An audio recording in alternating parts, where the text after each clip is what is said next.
Welcome back, everyone. We're diving deep today into the world of trading psychology. Oh, yeah, this is going to be good. We're taking on Trading in the Zone by Mark Douglas Classic. and really trying to figure out how the best traders think differently, Right. how they conquer their fears, and how they're able to win consistently in the unpredictable world of trading. You know, one of the things I really liked about how Douglas tackles this topic, it's not just about strategy or Right. picking the right stocks.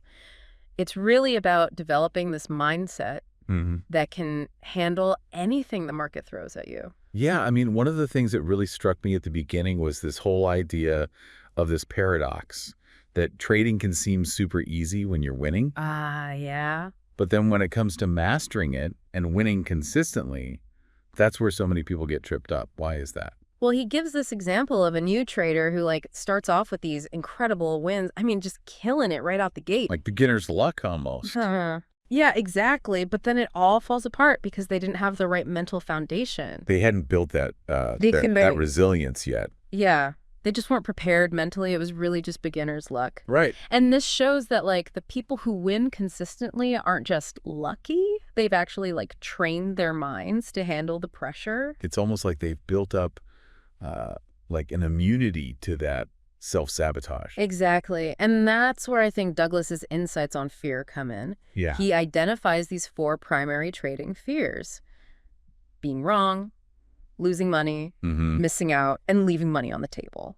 Yeah, I think all of us who have ever traded anything have experienced at least one, if not all 4 of those. Right.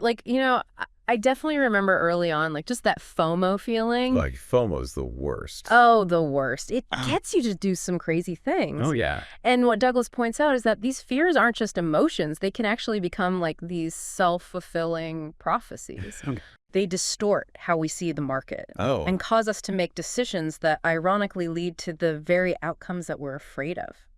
Wow. So it's almost like we're being controlled by our fears instead of our rational mind. That's a scary thought, right? Yeah, it is. But here's the thing. Yeah. Douglas says that the key to overcoming this is not to try and become fearless, but actually to embrace risk and uncertainty. That seems counterintuitive. It does, doesn't it? Yeah. How do you even begin to wrap your mind around that? Well, he uses this really interesting analogy. He talks about a little girl who's not afraid of snakes because she's never learned to fear them. Oh. She sees them as these fascinating creatures, Right. And so he's saying that successful traders, they don't approach the market with this pre-programmed fear either. They view risk as just part of the game. Okay. So it's not about avoiding risk altogether. It's about accepting it as part of the process. Exactly. And this ties into his 5 fundamental truths of trading, which are all about thinking in probabilities. Okay. So the first truth is that anything can happen in the market. You just can't predict it with 100% certainty, There are too many variables. Yeah. I mean, I've been trading for a little while, and it feels like the market's always throwing curveballs. It does, right. Yeah. And so that leads to the second truth. You don't need to know exactly what's going to happen next to make money. So it's not about being able to predict the future. No. It's about recognizing when the odds are in your favor. It's about recognizing those situations where the probabilities of a certain outcome are in your favor, what Douglas calls an edge. So you're looking for an advantage, even if it's just a slight one. Right. Okay. But even when you're trading with a really solid edge. Okay. The third truth is there's still going to be a random distribution of wins and losses. So even the best traders in the world have losing trades. Oh, yeah, absolutely. It's inevitable. Okay. So that kind of takes the pressure off a little bit of having to be right all the time. Right. And that's why the fourth truth is so important. Yep. An edge is just an indication of higher probability. Okay. It's not a guarantee of winning every single trade. Right. He compares it to flipping a coin, right? Yeah, okay. You know the odds are 50-50. Yeah. But you can't predict any individual flip. So using that analogy, even though we can't predict any individual trade, right, we can control our risk and play the odds over the long term. Exactly. And that brings us to the 5th truth, which is that every moment in the market is unique. Okay. You can't assume that what worked in the past will necessarily work again in the future. So if we can't rely on past performance to try to predict the future, then how do we go about making consistent profits? I've always wondered, how do casinos make money? How do they make consistent profits when gambling seems so random? That's a great question. Think about it. casinos, they don't try to predict who's going to win Right. on any given spin of the roulette wheel or Yeah. hand of blackjack. They understand probabilities. Yeah. And importantly, they participate in every single event. So over the long run, they know that the odds are slightly in their favor. He tells this great story about a CTA. His name is Bob. Oh, a story time. I love story. What happened with Bob? So Bob, he understood probabilities conceptually, but he struggled to actually apply them in his trading. How so? So instead of taking advantage of every opportunity where he had an edge, he tried to pick only the trades that he thought would win, for sure. So he was trying to avoid losses altogether. Yeah, he was looking for certainty, which goes against, the very nature of the market. So instead of working with the uncertainty of the market, he was trying to fight against it. Exactly. Yeah. And I think Bob's story is a really good example of how our beliefs, even when they seem rational, can really sabotage our trading. Yeah. And I think that's a perfect segue into the next part of the book, which is this idea of the power of beliefs. Absolutely. Can you talk a little bit more about that? Yeah, so Douglas explains how our beliefs, these deeply ingrained beliefs, shape not just how we perceive the market, but our actions and how we feel about our results, Yeah. And he gives this analogy of a child who believes that all dogs are friendly. Okay. So this child, he approaches every dog he sees with that belief and then gets bitten because his belief dictated his actions, even though it wasn't accurate. Right. So it's a powerful example of how beliefs can really have unintended consequences. How does this apply to trading specifically? Well, even when we understand a concept like thinking in probabilities, conflicting beliefs can get in the way. So imagine you've spent years using market analysis trying to predict price movements. Right. Now you're learning that you don't actually need to predict the market to be successful. Right. But that old belief, that need to know what's going to happen next, might still be there in the back of your mind, creating all this internal conflict, fear, indecision. So it's almost like having these two voices in your head. Exactly. And they're battling it out. Yeah. So how do we deal with that? That's where he introduces the 7 principles of consistency, Okay. which are basically the building blocks All right. for developing a truly unshakable trader's mindset. Oh, this is it, the golden rules. Oh. Okay, let's hear it. Walk me through these principles. Okay, so the first principle is to objectively identify your edges. Remember, an edge is just any situation where the probabilities are in your favor. Okay. You need to have a system or a method that you've tested and that you trust. You can't just fly by the seat of your pants. Right. So it's about having a defined strategy and knowing that it works. Absolutely. And that leads to the second principle. Predefine your risk. Before you enter any trade, you need to know exactly how much you're willing to lose if it goes against you. This protects you from blowing up your account. So we're basically protecting ourselves from the worst case scenario. Exactly. And once you've defined your risk, the third principle is to either accept the risk or let go of the trade. Okay. And this is where so many traders struggle. Really? They enter a trade and then they start second guessing themselves. Yeah. They hope the market will turn in their favor. Yeah. They're trying to negotiate with the market. Which never works. Right. The market doesn't care about our hopes or fears. It does its thing. It does its own thing. So you have to decide. You either fully accept the risk you've defined, or you don't take the trade. There's no middle ground. Got it. Okay, what's next? All right. So principle number 4 is to act on your edges without hesitation. So once you've identified an edge, you've defined your risk, and you've accepted that risk. You need to execute that trade decisively. No second guessing, no waffling. Right. This is where that mental resilience we talked about earlier comes in. Yeah, you need to be able to trust yourself. Yeah. Trust your system. Your system. Your judgment. Even when it's scary. Yeah. When you're feeling a little bit of fear. Exactly. And then if the trade is working in your favor, principle number 5 is to take profits. Okay. This sounds simple, but it can be surprisingly difficult. Oh, yeah. Some traders get greedy. I've been there. Yeah. Yeah. They think the market's going to keep going in their direction forever, and they end up giving back their profits or even turning a winner into a loser. It's almost like you're so afraid to, stop the party. Right. That you end up, staying too long. It is a form of fear, absolutely. And it can be just as damaging as the fear of losing money. Right. That's why having a system for taking profits is so crucial. Okay.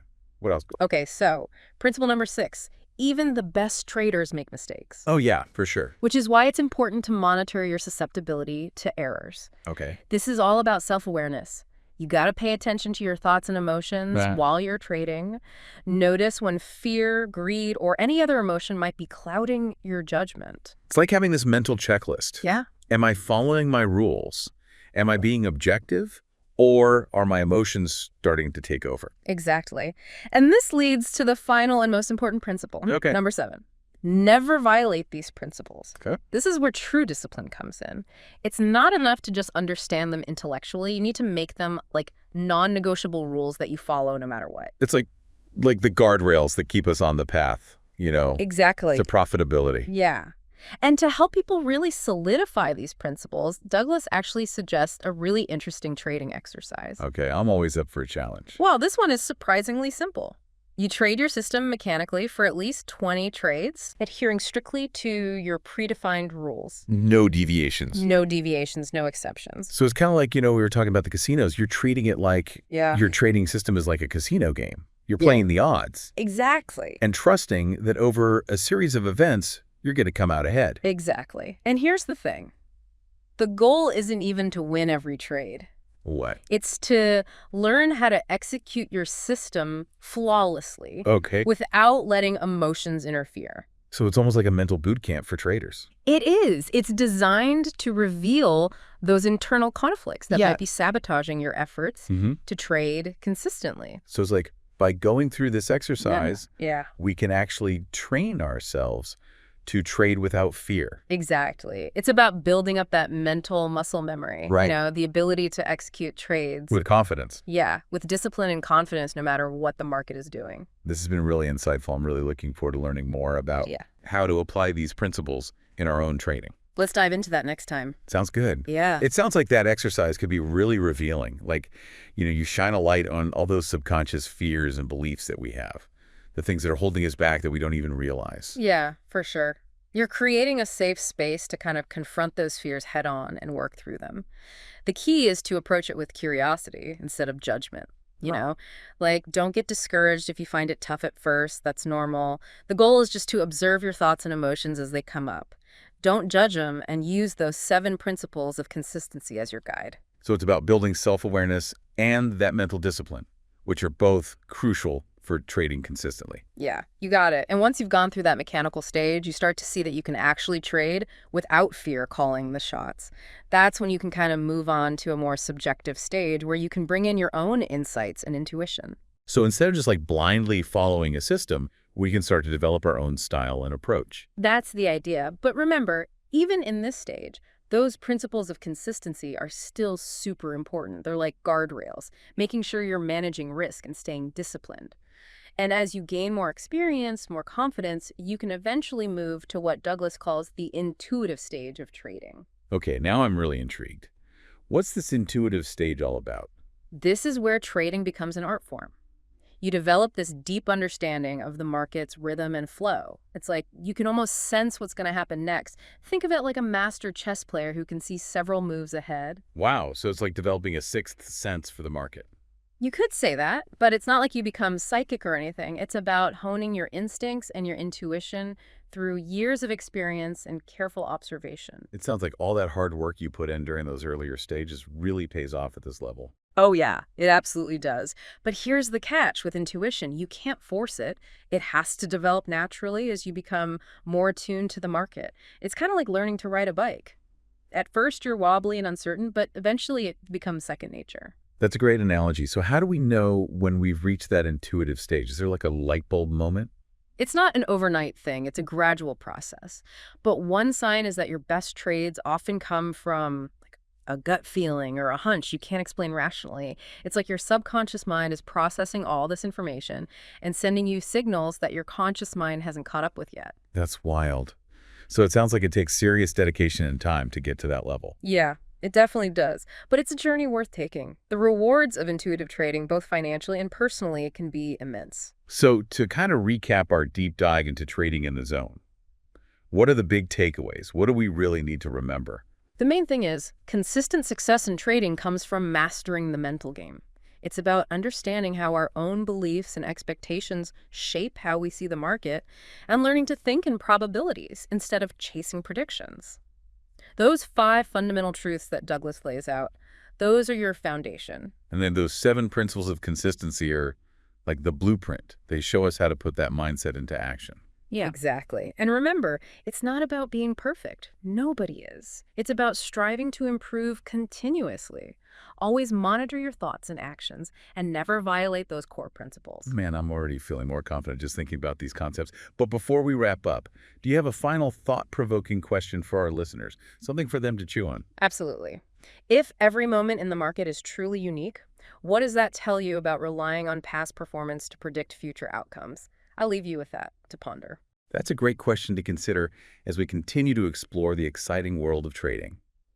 Thanks for joining us on this deep dive into trading psychology. Remember, knowledge is power, especially when it comes to mastering the mental game of trading. Keep exploring, keep learning, and until next time, keep diving deep. This exercise sounds like a powerful way to really get to know yourself as a trader. Identify those hidden mental blocks that are holding us back. Exactly. It's like shining a light on all those fears and beliefs, especially the ones we don't even realize are driving our actions. We create the safe space to confront them, and work through them in a structured way. It almost sounds like therapy, but for traders. Haha. Yeah, you could say that. And just like with therapy, the key is to approach it with a sense of curiosity and non-judgment. You might find it tough at first. It's totally normal. But the goal is simply to observe those thoughts and emotions as they come up without beating yourself up about them. Use those 7 principles of consistency as your roadmap. So it's all about building self-awareness and that mental discipline, which I guess is crucial for consistent trading. Absolutely. And once you've gone through this mechanical stage, you'll start to see that you can trade without constantly being controlled by fear. It's a game changer. Then you can transition to what Douglas calls the subjective stage. That's where you can start incorporating your own insights and intuition. So we're not just robots, blindly following the system. We can develop our own style and approach. Right. Exactly. But remember, even in this stage, the principles of consistency are still your bedrock. They're your guardrails, ensuring you're managing risk and staying disciplined. Then, as you gain more experience, more confidence, you can move to the intuitive stage of trading. This intuitive stage sounds so fascinating. Tell me more about how that works in practice. This is where trading really becomes an art. You've developed this deep understanding of the market, its rhythms, its flows. It's almost like you can sense what's going to happen next. Think of a master chess player who can see multiple moves ahead. That's the level of awareness we're talking about. It sounds like developing a sixth sense for the market. You could put it that way, but hold on. It's not about becoming psychic or anything. It's about refining those instincts, your intuition, through experience, observation, and years of dedication. So all that hard work you put in during the earlier stages really pays off when you reach this level. It does, but there's a catch, a big one actually. You can't force intuition. It has to come naturally. It unfolds as you become more and more attuned to the market. It's like learning to ride a bike, You start wobbly, a little uncertain, then before you know it, it's second nature, you're just flowing. That's a great analogy. How do you know when you've reached that stage, though? Is there a specific moment when it clicks? It's not like a switch that flips on. It's a process, a gradual one. But one sign is your best trades will often come from, say, a gut feeling. That hunch you just can't explain rationally. It's like your subconscious mind is working behind the scenes, processing all this information and sending you signals. But the conscious mind hasn't quite caught up yet. That's pretty mind-blowing. It sounds like it takes years of dedication, immense effort to get to that point. It does take time, and it's not for everyone. But for those who are committed, the rewards are immense, not just financially, but personally too. This deep dive into trading in the zone has been so eye-opening. I feel like I have a completely new understanding of trading psychology. But as we wrap up, what are the key takeaways? What should we remember? I think the biggest one is consistent success in trading doesn't come from just strategy. It's about mastering your mind. You need to understand how your own beliefs, your expectations are shaping how you see the market. It's about learning to think in terms of probabilities instead of chasing predictions. Those 5 fundamental truths we talked about, those are your foundation. Build on that. And the 7 principles of consistency, those are like the blueprint for actually applying that mindset to your trading. You got it. And remember, it's not about being perfect. No one is. The goal is continuous improvement. Always be aware of your thoughts, your actions, and whatever you do, never violate those core principles. That's your compass. This has been so insightful, but before we say goodbye, do you have one final thought for our listeners? Something to leave them pondering. Okay, last one. If every moment in the market truly is unique, what does that tell us about relying solely on past performance to predict future outcomes? Think about that. Let it sink in. That's a powerful question. We'll leave it there for our listeners to ponder. Thanks for joining us for this deep dive into trading psychology. Remember, knowledge is power, and that's especially true when it comes to mastering the mental game of trading.